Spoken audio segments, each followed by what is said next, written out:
Welcome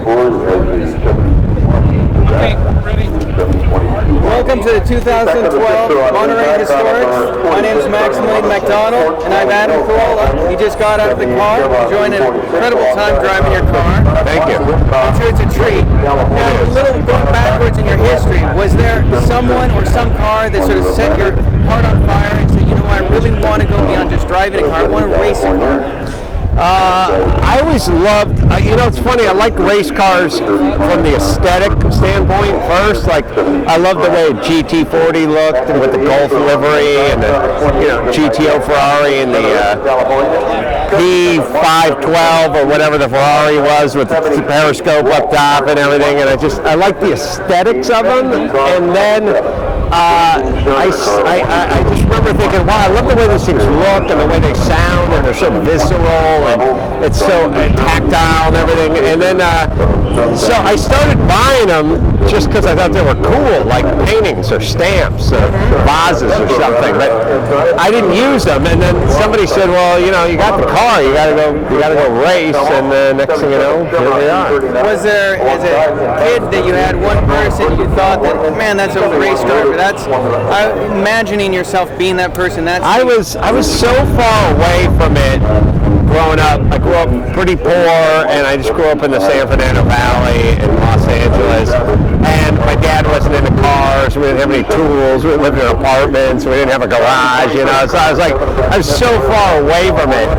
It's not like, I remember going to Riverside with my dad in 1977, and there was Juan Fangio driving his Lotus. I was like, we never went anywhere. We never saw anything. I was a total gearhead my whole life, just like guys who drum like to drum, guys who like to turn wrenches like to turn wrenches. But I never had any money, and I never knew anyone who knew anyone.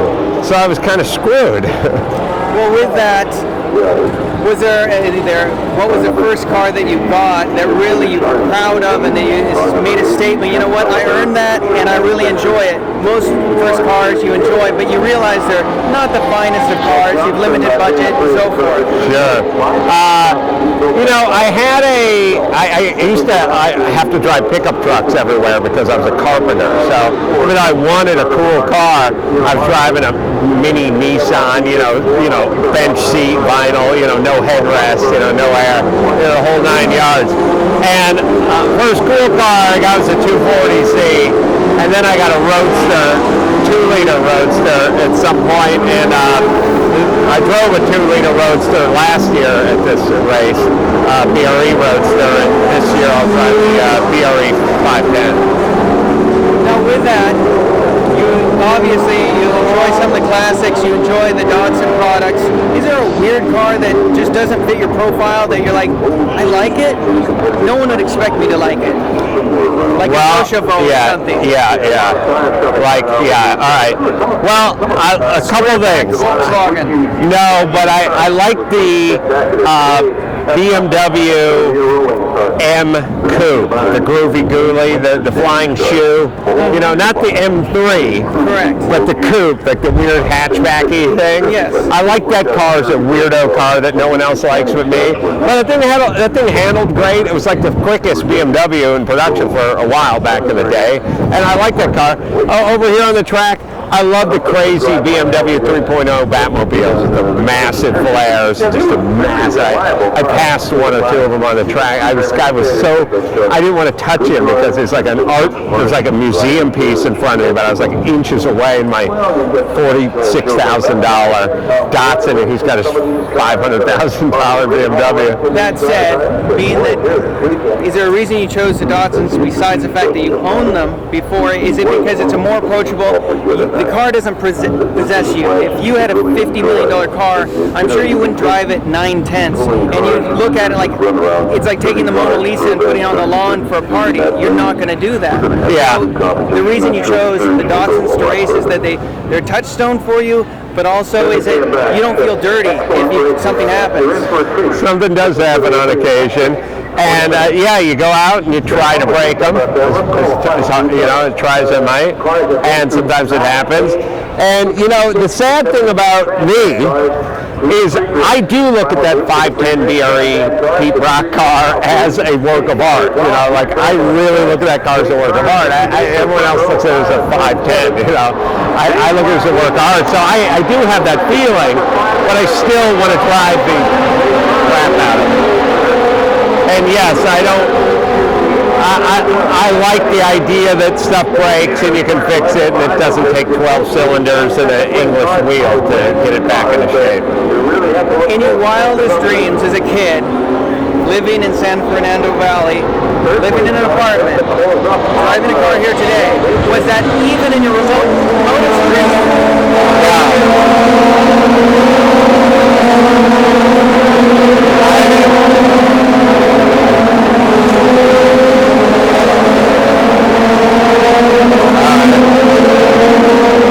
I didn't know this stuff existed. I didn't even know you got to do what you wanted to do in life. I just thought you took a crappy job, you had some boss yell at you, and then you died. You know, I didn't know. To change your life. I didn't know there was this out here. No, never found out about that. The driving of the car, a lot of people find it very enjoyable because it causes you to be in a zen moment. Everything disappears from the side. You're not worried about anything else. You're in the moment. Is that one of the reasons it draws you to here to race, is that you get to have that zen moment? Yeah, I have a business where I have to sort of think a lot, and talk a lot, and write a lot, and plan a lot. And this is just pure visceral id. You know, just you're in your thing, you're sweating your ass off, you're not thinking about anything other than just staring at the car in front of you. That's, you know, trying to pass the next guy. Do you think of yourself as a good driver or a poor driver or middle of the road? I'm pretty good, but I'm not that good. I won the Rolex Cup last year, so I've got to be, decent. I'm not, like...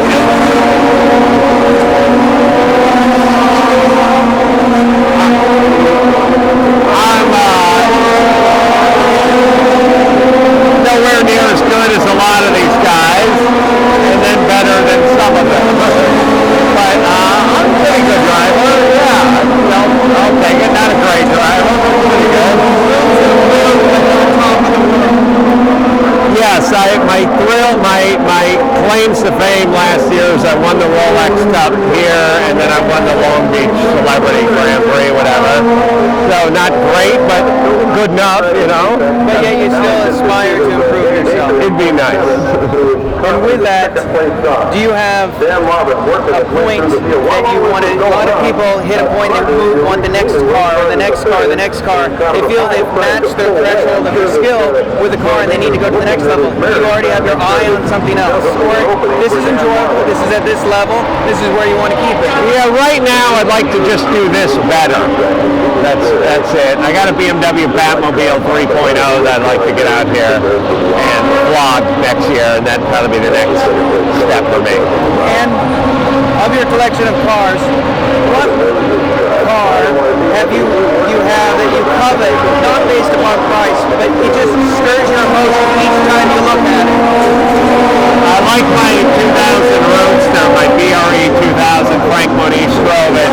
It was the first car that BRE Pete Rock, who I look up to, built, and I drove it last year, and it's an open cockpit car, and windshield's about that high, and it just feels great.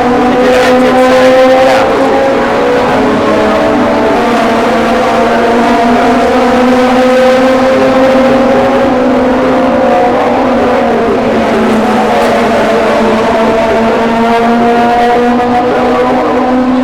Building collection of classic and exotic cars. Are these ones you've always coveted, or have you been educated and your palate has changed and you're like, I find that car appealing now. As a kid, maybe it wasn't a touchstone, but now you're like, I see what people are talking about in that car. Yeah, you always grow and evolve, and I don't like those guys that go, I'm a Mopar guy. That's all I got is Mopars. I got Challengers, I got Chargers, I got Cudas. Like I don't like that. I have old Lamborghinis. I I love the BMW Batmobile. I love the old Datsuns, you know. I love the mixture, you know. I love a cool retro transporter, you know what I mean? Like anything that's cool, I'm in. And with that said,